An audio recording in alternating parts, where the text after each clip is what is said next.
台军 F-16V 战机周二坠海，飞行员陈毅仍失联。周四已经进入搜救的第3天，目前仍然没有进展。此次战机坠毁之所以受到台当局高度关注，显然是因为这是台军最新升级的战机，成军不久即发生重大伤亡事故，这意味着台当局期待 F-16V 成为最强战机的愿望可能落空。台军方周四上午持续搜救飞行员陈毅，军方利用竹筏运送大量建材到搜救的目标点，同时找来建筑公司搭建海上平台，方便搜索。你们是要负责搭建重大的器具吗？不好意思，我们对外由我们军方那个侦察部门发言。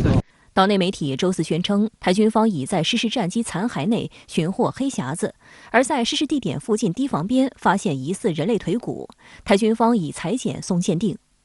无代无志出迄天遐大坑着，因为当一寡迄个残骸零件拢伫遐捡着的，是讲大概猜测应该是啦。台军方周三乘交筏前往 F-16V 战机失事的水域进行搜救，现场发现大量残骸，经捡拾上船运回岸边，光带装就花很长时间，其中还发现一件疑似飞行员外套。台军方周二表示，嘉义基地一架编号6650的 F-16V 单座战机，当天下午由飞行员陈毅驾机执行例行性训练任务时，执行对地炸射科目进行大角度导入时快速坠海。台军此前透露，这架战机总使用时间是3415小时，上一次记录周检时间是上月28日，飞机情况稳定。目前台湾换装的飞机需在美方进行测试，所以目前还没有加装自动防撞系统的功能。目前为止，我们 F-16购改的防撞系统的部分，目前还没有安装在飞机上。自动防撞系统会随时监测战机的飞行轨迹，发现有撞击地面的可能，就会发出警示。如果驾驶一直没有采取行动，系统就会实时控制战机远离危险。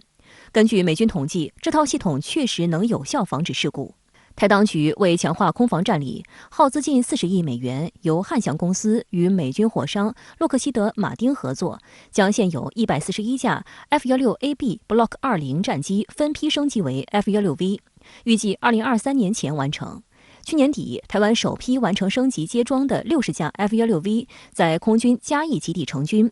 此外，2020年美国向台湾出售的66架 F-16V Block 70战机，总额80亿美元，预计2026年前交机。如今，该战机在换装后首度失事，所有 F-16V 型战机无论是否已经进行结构改造，全部停飞，暂时无法再监控解放军军机绕台。相关任务由幻影战机与经国号执行。近年，台军频频发生意外，战机失事已不是罕见的新闻。台湾军方之所以感到错愕，是因为这批 F-16V 战机在去年11月底才成军，这么短时间就造成重大坠落事故，岛内舆论一片哗然。有军事专家指出，这批 F-16V 改装前其实已使用了近30年，受制于旧战机技术性能局限，必然存在许多无法改动的地方，即使经过改装也无法达到新机的技术水平，且剩余使用寿命可能不会超过10年，甚至更短。对于台战机频频出事，台湾联合报评论认为，深系两岸互动敏感最前线，空军飞行员势必压力巨大。其次，在少子化已成为台湾安全问题的情况下，合格飞行员招募非常困难。目前台飞行员招生，只要身体眼睛好，学业可以再要求。因为台湾现在的飞官的人才其实是越来越少。说真的，光是视力这一环，现在年轻人能够过关的就不多了。对，那愿意当军人的又更少了。我必须很坦诚的讲，最近这几年，我们的飞机失事率实在是过分的高。你看已经掉了多少架飞机了，甚至连我们的参谋总长去年年初的时候就都掉了。那这样台湾到底要做这样无谓的损失要多少呢？香港大公报的分析认为，台当局在台独死路上狂奔，破坏两岸关系，升温台海局势。解放军为了捍卫国家主权和领土完整，扩大巡航台岛的规模，台军疲于应对，发生意外的次数也就多了。而蔡英文和民进党则是罪魁祸首，为了一党之意识形态，把军人和老百姓当作炮灰，祸害无穷。另外，中国国民党在1个月内历经4大投票，台中市第2选区民代补选、民代林长佐罢免案的失败，岛内泛蓝支持者士气受挫。周五是国民党主席朱立伦重新接掌国民党第100天。针对最近的纷扰，朱立伦表示，相互指责或是内部的一些纷争会让支持者失望，会继续的努力团结大家。所有的错、所有的过一定要自己扛起，内部的检讨一定要，但是交相指责或者是内部的一些纷争也会让支持者失望。近期，朱立伦已经多次道歉。他强调，目前国民党最重要的事情是年底的县市长选举。只有民进党希望把我们这个船给打破，希望我们沉船，希望我们方向更乱。我们会坚定我们的立场，国民党就是爱台湾。朱立伦也响应战斗蓝发起人赵少康，承诺扩大党内决策圈。前高雄市长韩国瑜则透过社交媒体鼓舞蓝军士气，呼吁各方要放下歧见，团结向前。好的，马上来连线特约评论员刘和平。刘先生你好，那么您认为最近国民党在岛内连吃3场败仗，这背后的深层次原因究竟是什么呢？其实严格来说，国民党不只是吃了3场败仗，而是连吃了6场败仗。因为4大公投案本身就相当于4场选战，再加上1场民代补选和1场罢免案，就是6场。而且这6场战斗都是国民党主动向民进党发起进攻的。再加上国民党主席朱立伦还是新官上任，换帅如换刀，